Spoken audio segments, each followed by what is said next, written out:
नमस्कार, न्यूज और देख रहे हैं आप। मैं हूं देवेंद्र कुशवाहा। कांग्रेस ने कर्नाटक विधानसभा चुनाव के लिए अपना घोषणा पत्र जारी कर दिया, लेकिन कांग्रेस ने इस घोषणा पत्र में नफरत फैलाने वाले संगठनों में पीएफआई के साथ बजरंग दल का नाम शामिल किया है। कांग्रेस की ओर से जारी किए गए घोषणा पत्र में बजरंग दल और पीएफआई पर बैन लगाने के मामले में बयानबाजी तेज हो गई है।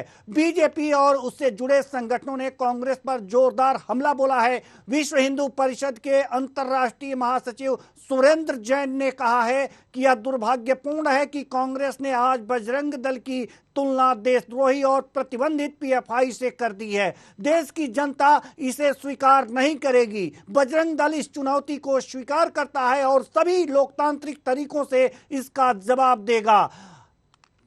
सुनिए सुरेंद्र जैन ने क्या कुछ कहा है।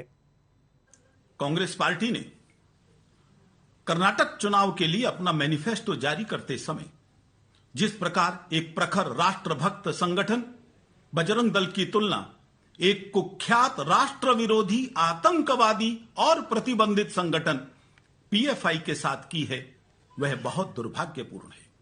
बजरंग दल का एक एक कार्यकर्ता देश के लिए, समाज के लिए समर्पित है और पीएफआई की गतिविधियों से पूरी दुनिया परिचित है। हां, जहां जहां भी पीएफआई के लोग सरतन से जुदा गैंग के रूप में खड़े हुए और कांग्रेस की सरकारों ने उनका समर्थन दिया, वहां वहां बजरंग दल के कार्यकर्ता प्रत्येक लोकतांत्रिक तरीके का प्रयोग करके उस सरतन से जुदा गैंग के आतंक को समाप्त करने के काम में लगा। कांग्रेस और का जिस प्रकार गठबंधन रहा है, यह स्वाभाविक है। इन सब बातों के कारण से बजरंग दल कांग्रेस की आंखों की किरकिरी बना है। तुम देश की जनता को धोखा नहीं दे सकती सोनिया गांधी। जिस प्रकार से तुमने कोशिश की है बजरंग दल को एक गलत तरीके से बदनाम करने की, देश की जनता इसको स्वीकार नहीं करेगी।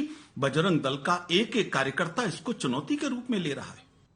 इससे पहले कांग्रेस के घोषणा पत्र पर जमकर हमला बोलते हुए असम के मुख्यमंत्री हेमंत बिस्वा शर्मा ने कहा है कि कांग्रेस का जारी किया गया घोषणा पत्र दिखाता है कि यह पूर्ण रूप से मुस्लिम कट्टरपंथियों का घोषणा पत्र है। अगर जिन्ना जिंदा होते तो भी ऐसा घोषणा पत्र नहीं बनाते। सुनिए हेमंत बिस्वा शर्मा ने क्या कुछ कहा है। गृह मंत्री जी ने पीएफआई को बैन किया है। कांग्रेस बोल रहा है मैं बजरंग दल को बैन करूंगा। कांग्रेस बोल रहा है कि मैं मुस्लिम रिजर्वेशन दोबारा चालू करूंगा। कांग्रेस बोल रहा है कि गोहत्या का विरोधी कानून को मैं दोबारा गोहत्या को रेगुलराइज कर दूंगा। कांग्रेस बोल रहा है कि एंटी कन्वर्शन बिल जो हुआ है उसको खत्म करूंगा। आज जो कांग्रेस का मैनिफेस्टो है ये कंप्लीट मुस्लिम फंडामेंटलिस्ट मैनिफेस्टो है। जिन्ना भी जिंदा होता था तो ऐसा मैनिफेस्टो कभी नहीं देता था, मेरा विश्वास है। लेकिन आज आप जिन्ना से भी नीचे चला गया। कांग्रेस के बजरंग दल बैन करने पर पीएम मोदी ने कहा है कि पहले श्री राम को ताले में बंद किया और अब जय बजरंग बली बोलने वालों को ताले में बंद करने का संकल्प लिया है। यह देश का दुर्भाग्य है। सुनिए पीएम मोदी ने क्या कुछ कहा। यहां हनुमान जी की इस पवित्र भूमि पर आया हूं। मेरे लिए हनुमान जी की पवित्र भूमि को नमन करना ये बहुत बड़ा सौभाग्य है। लेकिन दुर्भाग्य देखिए, जब मैं आज हनुमान जी की पवित्र भूमि को प्रणाम करने के लिए आया हूं, उसी समय कांग्रेस पार्टी ने अपने मैनिफेस्टो में बजरंग बली को ताले में बंद करने का निर्णय किया है।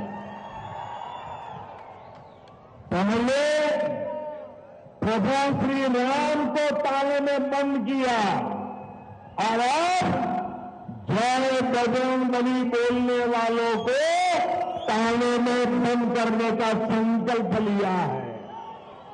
यह देश का दुर्भाग्य है कि कांग्रेस पार्टी को प्रभु श्री राम से भी तकलीफ होती थी और अब जय बजरंग बली बोलने वालों से भी तकलीफ हो रही है। भाइयों बहनों, बीजेपी कर्नाटका को देश का नंबर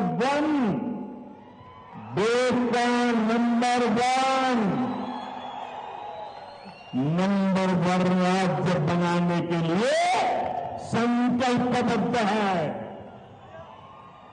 मैं प्रभु हनुमान जी के चरणों में अपना शीश झुकाकर इस संकल्प की सिद्धि की कामना करता हूं। इस पर बयान देते हुए कांग्रेस प्रवक्ता पवन खेड़ा ने हनुमान भगवान की तस्वीर निकालते हुए कहा कि पीएम मोदी को शर्म आनी चाहिए, आप बजरंग दल की तुलना मेरे आराध्य देव बजरंग बली से कर रहे हैं। सुनिए पवन खेड़ा ने क्या कुछ कहा है। शर्म आनी चाहिए। अगर प्रधानमंत्री ने ऐसा कहा है तो पूरी तरह से मैं बोल सकता हूं, दावे के साथ कह सकता हूं कि शर्म आनी चाहिए प्रधानमंत्री। ये ध्रुव सक्सेना जिस दल के हों, उनको आप मेरे आराध्य देव हनुमान जी से कंपेयर करेंगे, बजरंग बली से कंपेयर करेंगे? ये रक्षा करते हैं हमारी। मोदी जी आपसे भी यही रक्षा करते हैं हमारी। इनसे आप तुलना कर रहे हैं बजरंग दल की, जिनके विषय में आपके अपने नेता ज्योतिरादित्य सिंधिया ने क्या कहा था, याद है 2017 में, कि ये आईएसआई से संबंधित लोग हैं, आईएसआई सर्टिफाइड पार्टी है। फोन उठाइए प्रधानमंत्री जी और पूछिए जरा ज्योतिरादित्य सिंधिया से क्या विचार है उनके बजरंग दल के विषय में। बजरंग दल की तुलना बजरंगी से करते और हम बर्दाश्त कर लेंगे? ये अपमान नहीं सहेंगे हम। कैसे अपमान कर सकते हैं वो बजरंग बली का हम? तो अब जो कर्नाटक चुनाव में बजरंग बली सामने आ गए हैं और बजरंग दल और बजरंग बली दोनों आमने सामने आ गए हैं। देखना यह है कि अब इस पर कितनी चर्चाएं होती हैं और इस पर कितनी बयानबाजी होती है। कुल मिलाकर आज इसी मुद्दे पर हम चर्चा करेंगे और चर्चा के लिए हमारे साथ जो श्याम झा बीजेपी नेता हमारे साथ जुड़ चुके हैं, वरुण पुरोहित कांग्रेस नेता, अमितोष पारीख जो है वो राजनीतिक विश्लेषक, साथ ही साथ जितेंद्र चौहान बजरंग दल से हमारे साथ जुड़ चुके हैं। सभी मेहमानों का बहुत बहुत स्वागत है हमारे इस कार्यक्रम में। चर्चा की शुरुआत करते हैं। चर्चा की शुरुआत जितेंद्र चौहान जी आपसे। बजरंग दल से हैं आप। बजरंग दल को कर्नाटक में बैन करने की बात घोषणा पत्र में कांग्रेस ने की है, क्या कहेंगे आप? जी, कर्नाटक में जो राजनीतिक चुनाव का माहौल है, तो सीधी बात है कांग्रेस का अपने वोटों को इकट्ठा करने का एक षड्यंत्र है। क्योंकि जिस प्रकार से उन्होंने एक प्रतिबंधित संगठन पीएफआई, जो एक आतंकवादी संगठन भी है, उससे तुलना एक राष्ट्रभक्त संगठन बजरंग दल से करना कहीं ना कहीं उनकी मानसिकता को दिखाता है कि उनके अंदर देश के प्रति और समाज के प्रति कितनी मानसिकता है। और जो लोग राम को काल्पनिक कहते हैं, वो आज बजरंग बली को अपना बना रहे हैं। और समझ लीजिए आप कि जब उनको कोर्ट में देना था लिखकर, तो कह रहे थे राम काल्पनिक है। तो जिन लोगों के लिए राम काल्पनिक है, उनके लिए हनुमान जी भी उनके लिए कोई वैल्यू नहीं होगी। इससे हम समझ सकते हैं। और जहां तक बात है कि कहीं ना कहीं कांग्रेस और पीएफआई का आपस में संबंध है, तभी क्योंकि उनका विरोध पीएफआई को ऑलरेडी केंद्र सरकार ने बैन कर रखा है, तो बैन को आप क्या बैन करेंगे, पहली चीज तो। दूसरी बात, कहीं ना कहीं बजरंग दल को ही टारगेट किया गया केवल अपने कुछ पक्ष विशेष के वोटरों को केंद्रित करने के लिए, वोटों को हासिल करने के लिए। इससे आप समझ सकते हैं। और रही बात पीएफआई से बजरंग दल की, तो बात करें तो पीएफआई का विरोध बजरंग दल हमेशा करता रहा है। जहां कहीं भी शरतन से जुदा का विषय आया है, वहां पे बजरंग दल ने लोकतांत्रिक तरीके से उसका विरोध किया है। ठीक है सर, ठीक है। वरुण पुरोहित जी कांग्रेस नेता, हम आपके पास आना चाहेंगे। मैनिफेस्टो में साफ कहा गया है कि पीएफआई और बजरंग दल दोनों को बैन करेगी। जी क्या कहेंगे, पीएफआई से तुलना क्यों की है कांग्रेस ने बजरंग दल की? देवेंद्र जी, कोई तुलना नहीं की है। जितने भी संगठन या इंडिविजुअल्स जो सामाजिक संरचना को और संवैधानिक संरचना को ध्वस्त करने या अटैक करने का प्रयास करेंगे, उसकी बात की। मैनिफेस्टो में बहुत सी बातें की गई है। विसिल ब्लोअर एक्ट, जो इनकी 40% कमीशन की सरकार जो प्रचारित है वो चल रही, विसिल ब्लोअर एक्ट आएगा, तो उससे जो ईमानदार लोग हैं जो भ्रष्टाचार को के खुलासे करते हैं उनकी सुरक्षा होगी। जस्टिस सदाशिव कमीशन की रिपोर्ट पहले विधानसभा सत्र में टेबल पे रखी जाएगी, जिससे क्रॉस सेक्शन ऑफ सोसाइटी जो आरक्षण में जो प्रभावित है उसकी स्ट्रक्चरिंग किया जाए। एक तो सबसे बड़ी बात है जो हम रोज देख रहे हैं, अप्रैल मई में भी बारिश हो रही है, ओलावृष्टि हो रही है, जिससे किसानी प्रभावित हो रही है। तो जो आम जनता की बात है उसमें भी हमने क्लाइमेटिक चेंजेस के ऊपर भी काम करने की ये बात सारी बातें की हैं आपने, लेकिन जो आपत्ति है और जिस पर इतनी बयानबाजी हो रही है, राजनीति जिस पर गर्म है, वह ये है कि बजरंग दल को बैन करने की बात कही गई है। जी, बजरंग दल को आखिर बैन करने की बात क्यों कही गई है? जरूर कोई ना कोई कारण होगा, वही कारण जानना चाहता हूं मैं सर। देवेंद्र जी, बीजेपी से पूछ के तो मैनिफेस्टो बनाया नहीं जाएगा। जी जी, इनको पसंद नहीं आ रहा, हल्ला मचा रहे हैं, उससे क्या मतलब है? हमारे व्यूज हैं, जो हमारे जिन्होंने मैनिफेस्टो बनाया है उस हिसाब से लिखा है, आप अपने हिसाब से लिखिए। आप लिखिए भाई बजरंग दल को हम सत्ता में ले आएंगे, बजरंग बली का प्रारूप ही बना देंगे बजरंग दल को। ये तो भगवान के नाम से जो चुनाव लड़ना चाह रहे हैं। 5 साल में अगर इन्होंने काम किया होता कर्नाटक में, तो उसके आधार पर चुनाव लड़ते। इनको एक बजरंग दल का इम्पैक्ट क्या है, खाली इंडी पट्टी में मान ले। हम अभी ये कह रहे हैं वोट, अरे भाई हम कोई मूर्ख तो है नहीं कांग्रेस पार्टी, तो हिंदुओं के वोट नहीं लेगी, खाली मुसलमान आपका व्यू है तो व्यू अगर जो कांग्रेस का व्यू बना हुआ है, ठीक है, बजरंग दल के प्रति की हमारी सरकार आएगी तो इन्हें बैन करेंगे, कारण क्या है सर? मैंने आपको कहा ना, कारण क्या है, जो भी वैमनस्यता समाज में फैलाएंगे संगठन या इंडिविजुअल्स, ठीक है, उनके खिलाफ कार्रवाई की जाएगी, ये लिखा गया है जी। अब उसको ये अल्लाह मचा रहे, खुद के काम से कुछ लड़ना नहीं चाहते। और क्या ये ठेकेदारी है कि बजरंग हनुमान जी की, देवेंद्र जी आप भी पैदा हुए, मैं पैदा हुआ जब से अपन हनुमान चालीसा का पाठ करते हैं। क्या 2014 के बाद ही रचना हुई हनुमान चालीसा की? उसके बाद ही हनुमान जी पैदा हुए।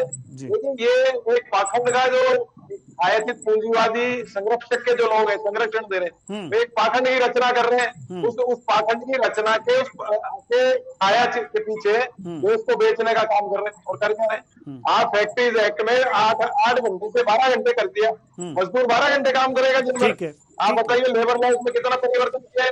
ठीक है, उस चीज को हमने वापस रिपील करेंगे। तो जो सामाजिक क्षेत्र है उसके एक क्रॉस सेक्शन ऑफ सोसाइटी को हमने छुआ है और उसके लिए हम काम करेंगे। अब ये हड़बड़ा इसलिए रहे, मेरे अनुमान से, और अब तो अलग अलग अनुमान है, 140-41 सीटें कांग्रेस की आ रही हैं। और देखिए कोई पार्टी मूर्ख नहीं होती है कि अपनी वोट ये कर लेते हैं कैसे? कोई भी पार्टी मूर्ख नहीं होती है कि अपने वोट बैंक को या जो वोट आ रहे हैं उसके टाइम पे न्यूसेंस क्रिएट करें। बजरंग दल का नाम लेने से वहां पे हमारे कोई वोटों को हमको अगर लेना होता तो हम क्यों लेते नाम? आप बताइए, भाई का भी क्यों लेते बजरंग दल? ठीक है सर, ठीक है, हम आपके पास आएंगे। ठीक है सर, हम आपके पास आएंगे। श्याम जी, आप बीजेपी नेता जी, ये कांग्रेस बीजेपी से पूछकर मैनिफेस्टो नहीं बनाएगी। उन्होंने कहा है कि इस तरह की कोई बात नहीं है, अगर जो इंडिविजुअल कोई भी वैमनस्यता समाज में फैलाता है तो उसे बैन किया जाएगा। अगर जो बजरंग दल वैमनस्यता समाज में फैला रहा है तो उसे बैन किया जाएगा। जी, जवाब दीजिए। देवेंद्र जी, भाजपा से पूछ के मैनिफेस्टो बनाने की कतई आवश्यकता नहीं है, लेकिन कांग्रेस की ये मानसिकता, जिस प्रकार से तुष्टीकरण की राजनीति करते करते किस प्रकार से सनातन विरोधी हो गई है ये पार्टी, ये स्पष्ट हो गया है कि चुनाव के समय इन्होंने जिस प्रकार से ये कोर्ट के ऊपर जनेऊ धारण करते हैं, तिलक लगाते हैं, मंदिरों में जाते हैं, लेकिन इनकी जो मानसिकता है वो स्पष्ट हो गई है कि ये सनातन विरोधी है।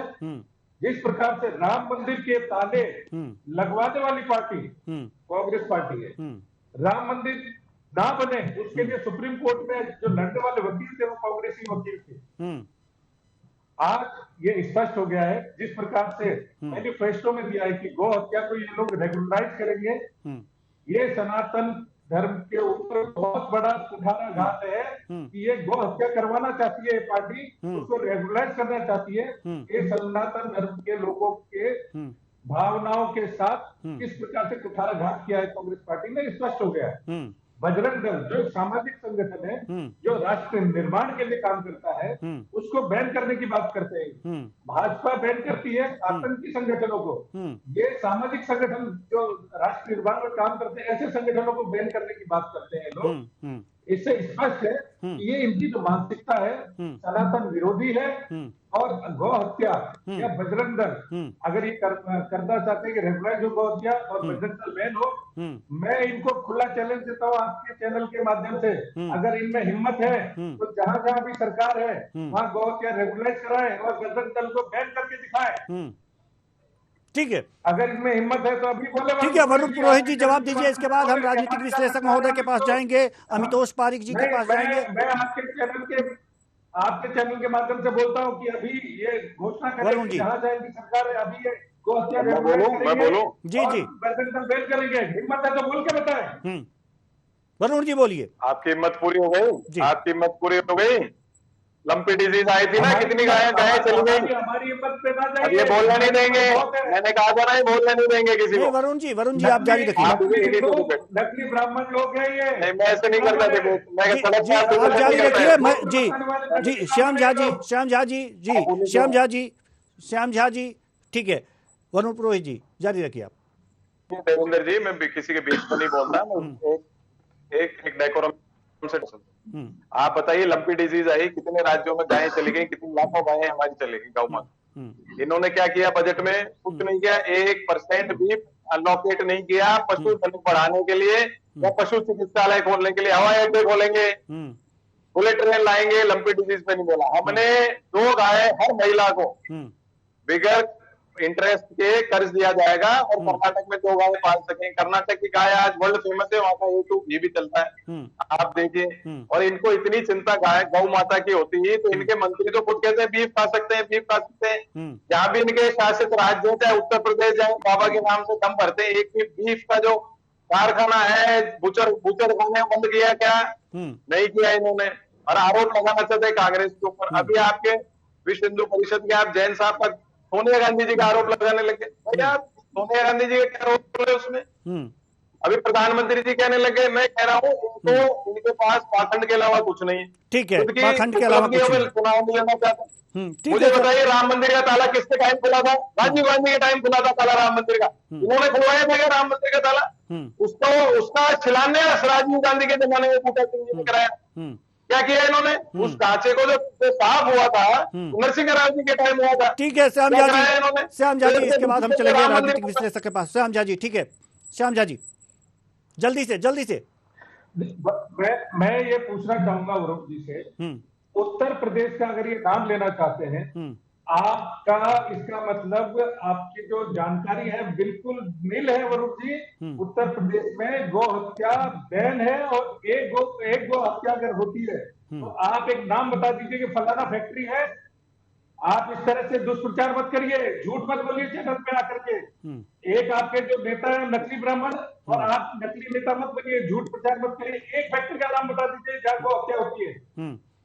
ठीक है, बताइए सार्वजनिक रूप से, ठीक है हम आएंगे। ठीक है, अमितोष पारिक जी बड़ी देर से आप लोगों को सुन रहे हैं, अपनी बारी का इंतजार कर रहे हैं। अमितोष पारिक जी, हम राजनीतिक विश्लेषक हैं, हम आपसे जानना चाहते हैं कि कर्नाटक में जो हो रहा है बजरंग दल और बजरंग बली को लेकर के, वास्तव में इसके पीछे की राजनीति क्या है?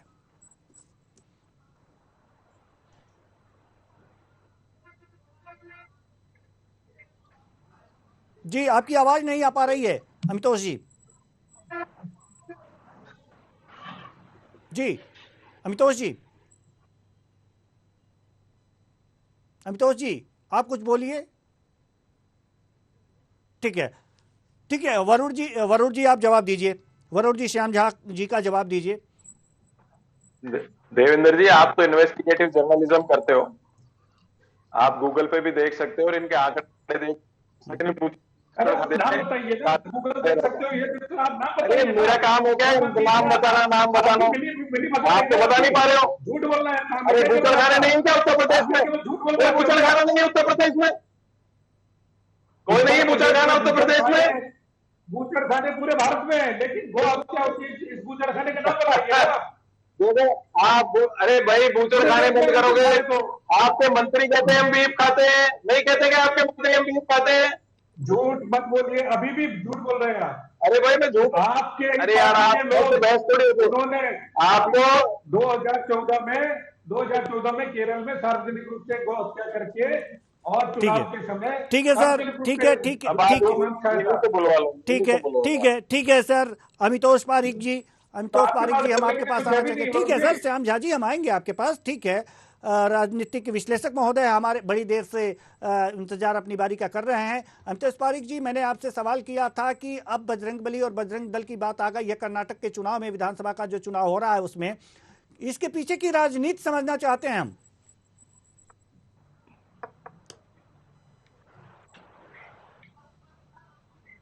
चलिए, आपकी आवाज आप पुनः नहीं हमारे पास आ पा रही है, तो जितेंद्र चौहान जी आपके पास आना चाहेंगे। बजरंग दल से हैं आप, बजरंग दल, और जहां तक कि वरुण पुरोहित जी लगातार कह रहे हैं कि जो देश में वैमनस्यता फैलाने का काम है, जो भी दल करेगा, चाहे बजरंग दल हो या पीएफआई हो, उसे बैन किया जाएगा। तो वैमनस्यता फैलाने की बात सामने आ रही है। जी, जिस प्रकार से जो कांग्रेस का मानसिकता है वो शुरू से ही रही है। यहाँ मध्य प्रदेश की बात करें तो दिग्विजय सिंह जी तो यही कहते थे कि बम बनाए जाते हैं, बम बनाने की फैक्ट्रियां हैं, ये बजरंग दल बम बनाता है, और इनकी सरकार रही, एक सिद्ध नहीं कर पाए, एक कोई उनके पास वो नहीं रहा। तो ये कहीं ना कहीं केवल अपने वोट बैंक को साधने के लिए हिंदुओं को टारगेट करते हैं, हिंदू को खाने का प्रयास करते हैं, और जो हिंदू की बात करता है उसको कहीं ना कहीं टारगेट करते हैं। यही इनका काम है। तो बजरंग दल क्यों इनके टारगेट पे है? क्योंकि जहां जहां भी पीएफआई ने सर तन से जुदा के नारे लगाए, जहां जहां भी इनकी कांग्रेस की सरकारें रही, चाहे राजस्थान हुआ, वहां पर बजरंग दल ने पुरजोर विरोध किया, कानून के दायरे में रहकर विरोध किया, उनसे संघर्ष किया, लड़ाई लड़ी, और हिंदुओं को रक्षा करी पूरे देश के अंदर। उस समय जब सर से तन से जुदा का नारा चल रहा था जी, तो ये कहीं ना कहीं इनकी साठगांठ पीएफआई के साथ है।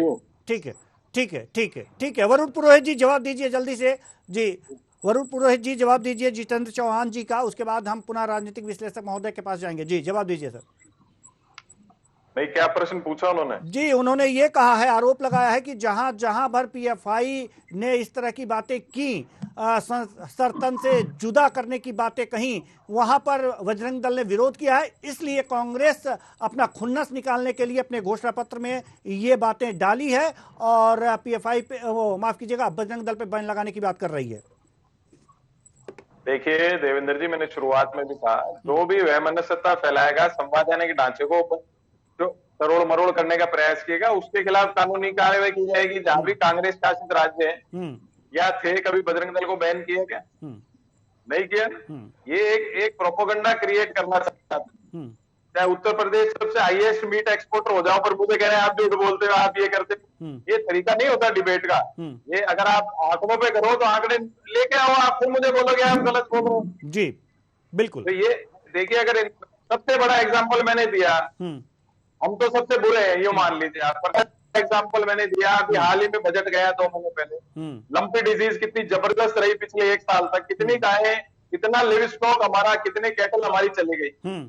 इन्होंने 1 रुपया भी अलोकेट किया क्या लंपी डिजीज पे, या पशुधन बढ़ाने की बात की हो, या पशु चिकित्सालय खोलने की बात की हो देश के अंदर?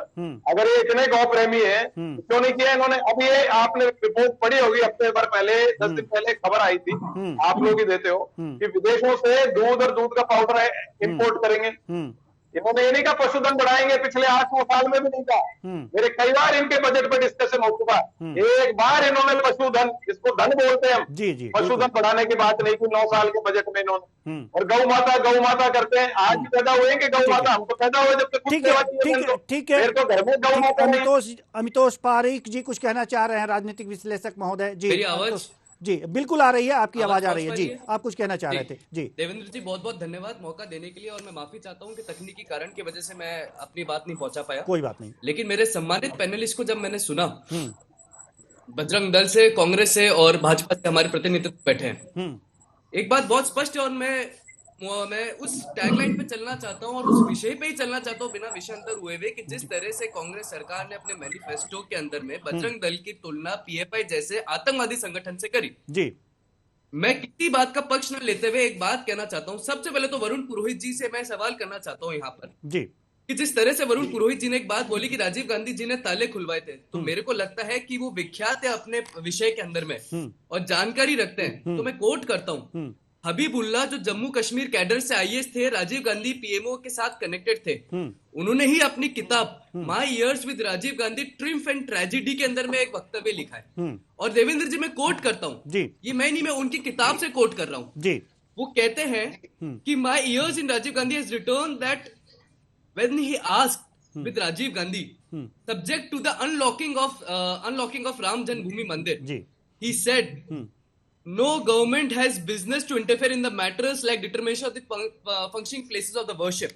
और राजीव गांधी जी ने साफ तौर से मना कर दिया था कि मैंने कोई ताले नहीं खुलवाए। ये मैं नहीं कह रहा हूं, ये उन्हीं की किताब में उस समय के तत्कालीन आईएएस कैडर हबीबुल्ला जी ने अपनी किताब में वक्तव्य राजीव गांधी जी से लिखा। तो ये जो पेंट हो रहा है कि राजीव गांधी जी ने खोला है, इसको वो कोट करें सबसे पहले। दूसरी बात, किसी भी सरकार की एक जिम्मेदारी बनती है कि राष्ट्र के विरुद्ध गतिविधि में लिप्त किसी भी संगठन को प्रतिबंधित किया जा सकता है। और कांग्रेस सरकार ने ही 3 बार राष्ट्रीय स्वयंसेवक संघ को प्रतिबंधित किया था। इससे कोई ये फैक्ट है और इससे कोई विचलित नहीं होते। बाद में कोर्ट की कार्रवाई में उसकी प्रतिबंधित हटाया गया। लेकिन एक और पक्ष यहाँ पे भूला जा रहा है, पक्ष है कि इस्लामिक सेवक संघ भी बना था। वरुण पुरोहित जी मेरे सम्मानित और आदरणीय और मुझसे वरिष्ठ हैं, ये जानते होंगे कि 1992 के अंदर में इस्लामिक सेवक संघ का क्या हाल हुआ। कोई भी सरकार जब अपने सत्ता में आती है तो जैसा मैंने पुणे का बंद करना चाहिए, प्रतिबंधित करना चाहिए, लेकिन तब जब यूएपीए की कार्यवाही के अंतर्गत में वो आती है। पीएफआई की जब हम बात करते हैं देवेंद्र जी, तब कर्नाटका हाईकोर्ट ने उसको प्रतिबंधित हटाने के लिए जब पिटीशन लगी थी, साफ तौर से खारिज कर दी गई थी। क्यों खारिज की थी? क्योंकि केरला हाईकोर्ट के अंदर एक एफिडेविट लगा था केरला सरकार से तत्कालित, जहां कहा गया था कि पीएफआई एक ऐसा संगठन है जिसके अंदर में, जिसके ऊपर में 86 पॉलिटिकल मर्डर के केसेस हैं। इस पे वुमेन विंग ने 5000 महिलाओं को धर्म परिवर्तित कराया। लव जिहाद के केस, जैसे मोहम्मद से ताल्लुकात, इंडियन मुजाहिदीन से ताल्लुकात, सिमी, एसडीपीआई जैसे प्रतिबंधित संगठनों से ताल्लुकात। तो आज इस समय पे आप प्रतिबंधित लगाइए, आपको लगाना है तो, लेकिन वहां क्यों नहीं लगा रहे हैं जहाँ पे कांग्रेस सरकार अभी है तत्कालित में? राजस्थान सरकार ने तो बात नहीं करी एक बार भी बजरंग दल पे। जुनैद नासिर जैसे जब यहाँ केस हुआ था तब कांग्रेस सरकार ने वक्तव्य दिया था कि बजरंग दल इसमें इन्वॉल्व है। मैं पूछना चाहता हूँ बजरंग दल से आए हुए प्रतिनिधित्व से भी और कांग्रेस सरकार के प्रवक्ता से भी कि कानूनी कार्यवाही के अंदर में कहीं पे भी ऐसा विषय नहीं आया कि बजरंग दल उसके अंदर लिप्त है। तो हमें क्या ये समझना चाहिए? आप बात करिए करप्शन के ऊपर में, बहुत अच्छी बात है। आप बात करिए देश के प्रगति के ऊपर में, बहुत अच्छी बात है। बात करिए महंगाई पे, बहुत अच्छी बात है। लेकिन जब आप ऐसे वक्तव्य देते हैं जो कि कहीं ना कहीं किसी न किसी दल को आस्था पहुंचाते हैं, उन ऊपर में आपको बात। ठीक है वरुण जी, जवाब दीजिए। देखिए पारिक साहब अभी यंग है, मेरे उनको सलाह है यंगनेस से आपको क्या लेना देना है सर? आप तो बात, अरे यार आप सुन नहीं रहे, सुनोगे नहीं बात को। ठीक है अब वरुण जी, आपको बार-बार बोले थे नहीं कर रहे थे आप। ठीक है अमितोष जी, अमितोष जी ठीक, वरुण जी आप इस तरह से, जी आप इस तरह से बात नहीं कर सकते। नहीं वरुण जी ये कोई तरीका नहीं होता है। वरुण जी ये कोई तरीका नहीं होता है। जी ये कोई तरीका नहीं होता है सर। ठीक है हम कह रहे हैं ना। जी अमितोष जी अब जवाब सुन लीजिए। अमितोष जी जवाब सुन लीजिए। सर एड्स के ऊपर में बात करेंगे तो कैसे सुनेंगे? नहीं ठीक है सर, ठीक है सर, सुन लीजिए। मेरे पे 3-4 बार नाम लिया ना मेरा, इतने की ना मेरे ऊपर। ठीक है सर, बताइए फैक्ट्स में बात करिए वरुण जी, आपका सम्मान करते हैं। सुन लीजिए जी आप सुन लो भैया, टिप्पणी दूसरे पे करने से पहले सुना करो। मैंने नहीं कहा राजीव गांधी ने ठीक है राजीव गांधी ने समय में ताले हमारे सभी मेहमान सम्मानित हैं। जिस सम्मान से ही नाम लिया जाए तो बेहतर है। वरुण जी हमारे सभी मेहमान सम्मानित हैं। हमारे वक्तव्य अपनी विद्वता दिखाया मत करो। मैंने नहीं किसी को कहा कि मैं कैसे कर रहा हूँ। नहीं तो आप अपनी विद्वता दिखाइए ना सर, कौन रोकता है? आप अपनी विद्वता दिखाइए सर, कौन रोकता है? नहीं कौन रोक रहा है? आप सर क्रिमिनल एक्टिविटी किसी की पसंद नहीं करता। आपको मेरे को बुलाना है, बुलाइए टीवी। ठीक है सर, ठीक है। तरीका मेरे को कुछ नहीं करेगा। आप जारी रखिए, आप अपनी बात रखिए। ठीक है, मैं कह रहा हूँ बार बार ये प्रश्न करना यहाँ क्यों हो रहा है? वो तारिक साहब आप कर सकते हो। पॉलिटिकल प्रतिनिधि किसी सरकार से प्रश्न करता है तो उनके प्रतिनिधियों को विधानसभा में करना चाहिए। क्यों नहीं लगाया प्रतिबंध, या लगाइए। वो चर्चा विधानसभा में राजस्थान के पटल पे होनी चाहिए। कर्नाटक की सरकार को, अगर कर्नाटक की कांग्रेस को वहां पे ये लगा है कि बजरंग दल, पीएफआई और जो भी ऐसे इंडिविजुअल्स या संगठन है वहां पे वैमनस्यता फैला रहे हैं, तो उन्होंने उसको वहां के मैनिफेस्टो में डाला राज्य विधानसभा के। और अगर मान लीजिए हमने गलत किया है तो जनता उसको हमको जवाब देगी, 13 तारीख को परिणाम आएंगे। हम पूछ के थोड़ी बनाएंगे किसी से मैनिफेस्टो। भाई आप कांग्रेस के सदस्य तो कोई हो नहीं यहाँ पर, आपसे पूछ के बनाया जाएगा। आप क्रिटिसाइज कर सकते हो, आपका हक है, लेकिन ये ज्ञान नहीं दे सकते कि आप ऐसे क्यों लिखा, आपने ऐसे सेंटेंसेस क्यों लिखे, ये वर्ड क्यों लिखा। ये तो जनता तय करेगी। चलिए ठीक है आपका मैनिफेस्टो है, आप जो इच्छा वो लिखी है उसका जवाब जनता देगी, ये बात क्लियर है। उन्होंने इस बात को कोट किया है कि राजीव गांधी के समय जो हबीबुल्लाह थे वो प्रशासक थे, उनकी किताब में लिखा गया था कि राजीव गांधी ने खुद स्वीकार किया था कि हमने राम मंदिर के ताले नहीं खुलवाए थे। इस बात अभी भी राम मंदिर बीजेपी ने बनवाया क्या? सुप्रीम कोर्ट के ऑर्डर से हुआ है, उसमें भी कोर्ट के ऑर्डर से ताले खुले थे। फिर ये किस बात का क्रेडिट लेंगे, हमने बनाया? नहीं तो आपने कहा था ना सर, वरुण जी आपने कहा था कि कांग्रेस ने खुलवाया, इसी डिबेट में आपने कहा था। मोदी जी ने कहा कि कांग्रेस ने ताले लगवाए थे भाषण में, आपने सुनवाया? मोदी जी ने कहा कांग्रेस ने ताले लगवाए थे। जी कांग्रेस ने ताले लगवाए थे। जी श्याम झा जी कुछ कहना चाह रहे हैं। ठीक है श्याम झा जी कुछ कहना चाह रहे हैं, चलिए ठीक है जी जल्दी से सर, हमारे पास समय की कमी है। देवेंद्र जी, इन्होंने ये नहीं बताया कि जब राम मंदिर के लिए सुप्रीम कोर्ट में केस चल रहा था तो इनके बड़े बड़े कद्दावर नेता जो वकील हैं वो राम मंदिर का निर्माण रोकने के लिए वहां पर केस लड़ रहे थे कि कैसे रोका जाए, ये इन्होंने नहीं बताया। इन्होंने लंबी वायरस की बात की। राजस्थान में गौ सेक्स के नाम पे करोड़ों रुपया सरकार ने वसूला, लेकिन 1 रुपया खर्च नहीं किया। राष्ट्रीय सेवक संघ के कार्यकर्ता जगह जगह काम कर रहे थे, ये बैठे हुए सरकार बचाने के लिए और कुर्सी खेलने में लगे हुए थे। 1 रुपया खर्च नहीं किया, उसके लिए नहीं बोलेंगे। ठीक है, बातें करवा लीजिए, झूठ परोसवा लीजिए इनसे, इसके अलावा इनके पास कुछ भी नहीं है। और कुछ तथाकथित जो कट्टरपंथी है उनको खुश करने के लिए इन्होंने ये तय किया कि उनको खुश करने के लिए हम क्या कर सकते हैं, क्योंकि जिस तरह से पीएफआई को बैन किया गया तो उनको खुश करने के लिए हम कर सकते हैं कि बजरंग दल को बैन करने की बात करेंगे तो वो कट्टरपंथी जो देश विरोधी गतिविधियों में लिप्त है वो खुश हो जाएंगे। और वही मानसिकता कांग्रेस की है।